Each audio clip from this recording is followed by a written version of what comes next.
Hi everyone, this is Dan, and this is The Savage Dragon #1 by Erik Larsen. So continuing on my Image Comics Revisited series. So The Savage Dragon came out shortly after Spawn #1.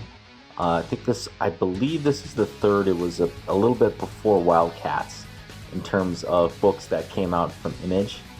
And I gotta say, after having read this, The Savage Dragon is actually pretty solid. I was pleasantly surprised after reading this. This was actually really good stuff by Erik Larsen. Now, is it the greatest? Not really, but I mean, it's a good introduction to the character for the most part. I will say this, I think there was a little bit of exposition that could have been kind of slipped in here and there to help out this first issue, but overall, pretty good stuff right here. Anyway, let's jump to it. This cover's pretty solid. Great background, him jumping into action right here. I know The Savage Dragon is actually still being published to this date, though a lot of people tell me it's kind of a shadow of itself, what it used to be. But anyhow, let's jump into this. So we open this up, Baptism of Fire. So this is created, written, drawn by Erik Larsen. Letters, colors, and editing by who cares? So open up, and here's the Savage Dragon jumping on this baddie right here, and this is kind of a good example of visual storytelling. So the only thing that's told to us is Chicago, Illinois now, and since this was published in July of 92, we can tell that this is 92 is the setting. And if you look at the Savage Dragon's uniform right here, it's Chicago PD. He's in Chicago. He's clearly a cop, and he's taken out this character who's got blood on his sword and all this skulls and eye patch and everything. Clearly drawn to be a bad guy, right? And then he punches him. You get this awesome double-page spread. Cash flying everywhere. You got this character screaming out to her dude. She's got like this Tina Turner outfit. Cutthroat, no! He'll walk. I do gotta say this about Savage Dragon. If there's one area of criticism, the lettering in this book sucks. Like, I can't even read what the hell's going on right here. Like, I don't even know what this is. Anyhow, these two continue to fight each other. Tina Turner jumps on the Savage Dragon and gets beat down. And you get some kind of pretty interesting action for the most part. I know a lot of people say Erik Larsen is probably like the weaker of the Image guys in terms of art quality. But I gotta say, his layouts are fairly solid in this book. This is good visual storytelling. Would I say his art is as attractive as Jim Lee or Todd McFarlane? No, but honestly, that kind of stuff is a little overrated in terms of storytelling, right? This was infinitely more enjoyable to read than Spawn #1 or WildC.A.T.S #1, and definitely better than Youngblood. Anyway, we jump through, and the bad guy here kind of starts barking back, saying, "Oh, you can't beat me," etc., etc. Dialogue here is a little bit weak, but this is kind of pretty decent right here.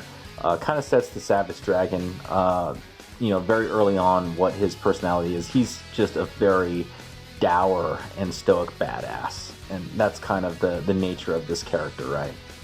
So go through, you get an interview with the Savage Dragon, and then, or actually not an interview, he gets, mentioned or gets talked to by this police officer saying you had and he says, "I've had worse," right?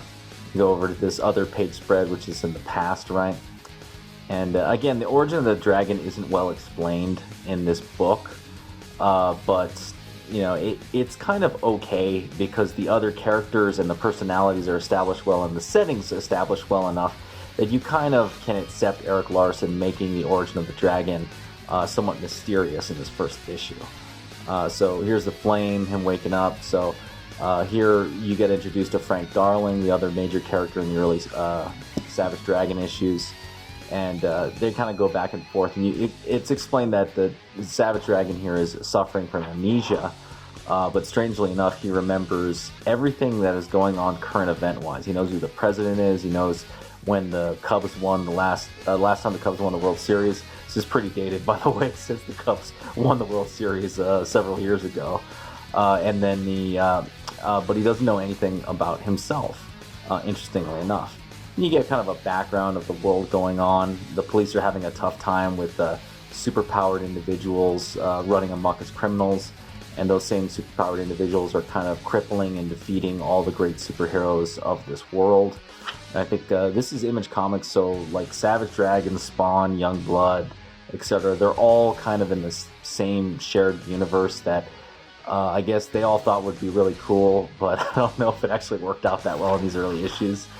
But luckily, the Savage Dragon is very focused on its world, and it's really nice and refreshing.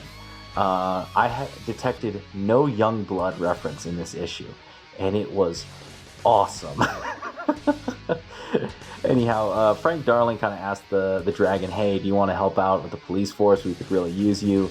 And he kind of, reluctantly kind of gruffs back, hey, that's a little too much for me. I'm still trying to figure out who I am right now. So it kind of sets up the Savage Dragon as a reluctant hero, which is an archetype I actually really enjoy a lot. And we go back some drama back and forth explaining the difficulty of the police force right now. And, a little while later at the warehouse that the dragon is working, his boss and his business gets accosted by these villains. And the dragon shows up and kicks their ass pretty easily enough. And he figures that's probably enough. That's his good deed for the day. But it turns out not really. And he and his business owner basically get nuked. But of course, the dragon, having survived that fire earlier, is really the only one that survives. And we go back to Frank Darling, and the dragon returns, and he says, hey, you know what? I changed my mind. I think I will help you out and become a police officer. And things move very quickly in these last couple pages. And here I think some exposition, especially some third-person narration through captions, probably would have really helped out Savage Dragon a lot here. That being said, this is still an excellent issue, but just the cut scenes right here, it cuts a little too fast, and it kind of confuses you a little bit. So it jumps over to this police officer getting shot at and whatnot. The assumption is, it's in the middle of some sort of crime going on, and now the Savage Dragon is a police officer badass. By the way, these panels here are the shit. I'm not gonna lie, this is great visual storytelling. Just him breaking through the roof right here, being like, almost RoboCop-like. They're alive, you're coming with me. Again, this lettering sucks. Oh, I hate this lettering. It's such trash, man. You literally could have put a wall of text. You could have put a Todd McFarlane style wall of text. It would have been better than this trash tier lettering. Anyhow, he shoots up the bad guys. You get a lot of 90s action. Yeah, this is actually kind of good 90s action too. And very quickly he dispatches them, and then this star guy kind of shows up out of nowhere and says, hey, remember me? Well, you'll remember me soon. Wow. He jumps out, and you get kind of a resolution of the plot. They do the TV thing like all these Image Comics, but luckily Erik Larsen has the sort of restraint to not do the full Frank Miller. Ends up being really good. It's actually done really well in this one issue. Not so well in the previous two issues I showed. And then you get sort of a preview to some baddies, Street Sharks, for the next issue. And overall, yeah, man, I cannot complain. I really can't.